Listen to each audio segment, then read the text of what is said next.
নমস্কার বন্ধুরা, welcome to আরকে sports. তো গাইস, এই ভিডিওতে বেশ কিছু গুরুত্বপূর্ণ আপডেটস তোমাদের মাঝে আজকে শেয়ার করার আছে। তো একটু স্কিপ না করে এই ভিডিওটা শেষ অবধি দেখতে থাকো এবং এখনও অবধি যারা চ্যানেলটিকে সাবস্ক্রাইব করোনি, কিসের ওয়েট করছো, চ্যানেলটিকে সাবস্ক্রাইব করে নিও। এখানে সব রকমের খবর কিন্তু তোমরা নিয়মিত সময়ে পেয়ে যাবে। তো প্রথম যে খবরটা শেয়ার করব সেটা মোহনবাগান দলকে নিয়ে। তো মোহনবাগান দলের ডার্বি ম্যাচ প্লাস আর কটা ম্যাচ পয়েন্টস টেবিলে কত পয়েন্ট নিয়ে মোটামুটি কটা ম্যাচ জিতলে মোহনবাগান দল লিগ শিল্ড জিততে পারবে, মানে লিগ শিল্ড জিতে নেবে।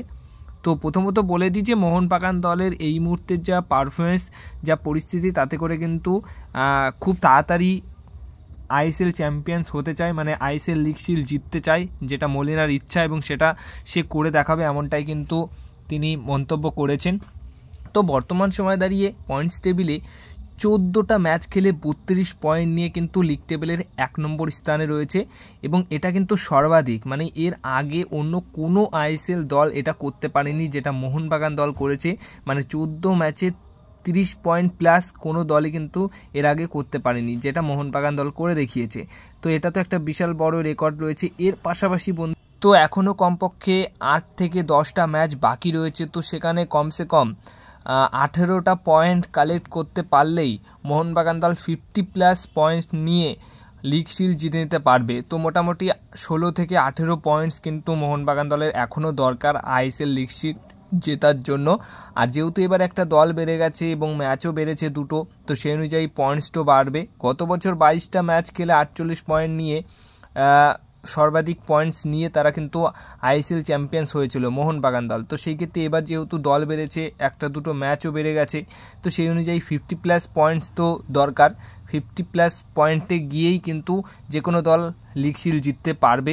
তো সেই মতো মোহনবাগান দলের মোটামুটি 16 থেকে 18 পয়েন্টস কিন্তু এখনও দরকার, তাহলেই কিন্তু একদম আইএসএল ট্রফি পাওয়ার আগেই লিগ শিল্ড কিন্তু মোহনবাগান দলের হাতে চলে আসবে। আর যেভাবে এগোচ্ছে মোহনবাগান দল, তাতে করে কিন্তু সেই সময়টা খুব তাড়াতাড়ি আসছে। এবার যেটা নিয়ে কথা বলবো সেটা একটা গুরুত্বপূর্ণ বিষয়। সবার কিন্তু একই প্রশ্ন রয়েছে, আর কেনই বা থাকবে না সেই প্রশ্নটা, সেটা হচ্ছে 11ই জানুয়ারি মোহনবাগান দলের নেক্সট ম্যাচ রয়েছে। আর এই আইএসএল সিজন 11-এর দ্বিতীয় ডার্বি ম্যাচ, দ্বিতীয় বড় ম্যাচ রয়েছে। তো সেই ম্যাচটা নিয়ে একটা খবর কিছুদিন আগেই উঠে এসেছিল, যেটা একদম সত্য খবর। হ্যাঁ, পুলিশি ব্যবস্থার জন্য কিন্তু নাও হতে পারে ম্যাচটা ওই দিন। এবার সবার কথা হচ্ছে যে ম্যাচটা কি আদৌ হবে নাকি হবে না, ম্যাচটা কি ক্যান্সেল হয়ে যাবে নাকি পোস্টপোন করে দেওয়া হবে। তো বিষয়টা তোমাদেরকে বলে দিই যে ওই তারিখে ওই ম্যাচ হবে, কিন্তু যেটা হওয়ার কথা ছিল জওহরতি ক্রীড়াঙ্গনে, সেটা কিন্তু অন্য কোনো গ্রাউন্ডে হওয়ার সম্ভাবনা রয়েছে, যেরকম জামশেদপুর বা উড়িষ্যা, এই দুটি ভেন্যুতে ওই ম্যাচ কিন্তু ওই একই তারিখে হবে, এমনটাই কিন্তু খবর রয়েছে। এমন নয় যে ওই ম্যাচটা হবে না, মানে জওহরতিতে করা সম্ভব নয় বলে ওই ম্যাচটা হবে না, এরকম নয়।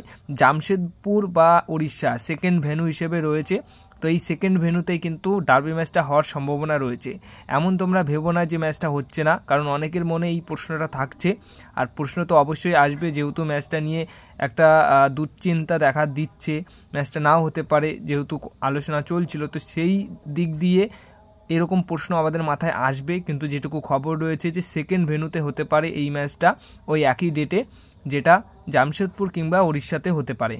এরপরে তোমাদেরকে আপডেট শেয়ার করি, সেটা হচ্ছে কেরালা ব্লাস্টার্স এফসি দল আগামী সিজনের জন্য, নতুন বছরের জন্য বা নতুন সিজনের জন্য একটি ভারতীয় ডিফেন্ডারের সাথে, ইয়ং ডিফেন্ডার, খুবই চেনা জানা ডিফেন্ডার, ভালো মানের ডিফেন্ডার, তার সাথে কিন্তু চুক্তি করে নিয়েছে, প্রি কন্ট্যাক্ট করে নিয়েছে, লম্বা চুক্তিতে একটা প্রি কন্ট্যাক্ট করে নিয়েছে। আর সেই প্লেয়ারটির নাম হচ্ছে বিকাশ আমনাম, যিনি কিনা কেরালা ব্লাস্টার্স এফসি দলের নতুন সাইনিং হবে আগামী বছরের জন্য, তার আগেই প্রি কন্ট্যাক্ট করে নিয়েছে এবং চেন্নাই এফসি দলে বর্তমান খেলছে। তো বর্তমানে এই বছরটা খেলার পর কিন্তু চেন্নাই এফসি দল থেকে কেরালা ব্লাস্টার্স এফসি দলে যোগ দেবে এই ডিফেন্ডার। আর এই ডিফেন্ডারের সাথে পুরোপুরি প্রি এগ্রিমেন্ট হয়ে গেছে। তো আর কোনো কিছু শেষ মুহূর্তে কোনো কিছু না হলে ডিলটি পুরোপুরি ডান হয়ে যাবে এবং আগামী বছর কেরালা ব্লাস্টার্স এফসি দলের হয়ে খেলবে। তো এখানে একটা কথা বলি, একটা ভালো মানের ডিফেন্ডার এই বিকাশ অমনম ছিল। তো মোহনবাগান দল চাইলেই কিন্তু এই প্লেয়ারটিকে দলে নেওয়ার জন্য আগ্রহ প্রকাশ করতেই পারতো, কারণ লম্বা প্ল্যানিংয়ে এই প্লেয়ারটি কিন্তু ঠিকঠাক সার্ভিস দিতেই পারতো। আর ইয়ং ফুটবলার যেটা খুঁজছে আর কি মোহনবাগান দল। তো আরও একটা প্লেয়ার মোহনবাগান দলের জন্য হাতছাড়া হলো, এটুকু কিন্তু বলতেই পারি, কারণ কেরালা ব্লাস্টার্স দল একটা সঠিক ট্রান্সফার ডিল ডান করেছে। এবার সবশেষে যে বিষয়টা নিয়ে তোমাদেরকে আপডেট দেবো সেটা হচ্ছে বাংলা দল অবশ্যই সন্তোষ ট্রফি জিতেছে, কিন্তু বাংলা দল সন্তোষ ট্রফি জেতার পেছনে সর্বোচ্চ গোলদাতার যেটুকু ভূমিকা রয়েছে, মানে রবি হাসদা, তাকে যখন প্রশ্ন করা হয়েছিল এয়ারপোর্টে, যখন পুরো দলই নেমেছিল, তখন কিন্তু একটা সাংবাদিক প্রশ্ন করে যে তোমার ফেভারিট ক্লাব কোনটা। তো রবি হাসদা বলে ফেভারিট ক্লাব আমার মোহনবাগান দলের হয়ে আমি খেলতে চাই। তো ফেভারিট ক্লাব কিন্তু মোহনবাগান দল তাকে নেবার ব্যাপারে এখন অবধি কোনো রকম ইন্টারেস্ট শো করেনি। অন্যদিকে বাংলার দুই প্রধান মোহামেডান এবং ইস্টবেঙ্গল এফসি দল এই প্লেয়ারটিকে নেবার জন্য ভীষণভাবে আগ্রহ প্রকাশ করেছে, এবং ইস্টবেঙ্গল এফসি দলে সই করছে, এটা পুরোপুরি কনফার্ম যেটুকু জানা যাচ্ছে, এবং ডার্বি ম্যাচের আগে সেটা নিয়ে একটা অফিসিয়াল অ্যানাউন্সমেন্টও করে দেবে, এরকমও খবর রয়েছে। কিন্তু কথা হচ্ছে যে এই যে প্লেয়ারটির ফেভারিট ক্লাব কিন্তু মোহনবাগান দল, কিন্তু সেই মোহনবাগান দলে তার জায়গা হলো না, বা মোহনবাগান দল কোনো রকম আগ্রহ প্রকাশ করলো না প্লেয়ারটিকে নেওয়ার ক্ষেত্রে। তো যদি নিত একটা ঠিকঠাক সাইনিং, ভালো একটা সাইনিং অবশ্যই হতো, দারুণ একটা প্লেয়ার, কিন্তু কি করা যাবে। কিন্তু তার মনের কথা যেটা বললো সেটা হচ্ছে মোহনবাগান দল প্রিয় ক্লাব এবং সেই দলের হয়ে খেলতে চায়। এবার দেখা যাক, সেটা হয়তো আগামী 1-2 বছরে না হলেও আগামী 2-3 বছর পর গিয়ে সেটা সম্ভব হলেও হতে পারে।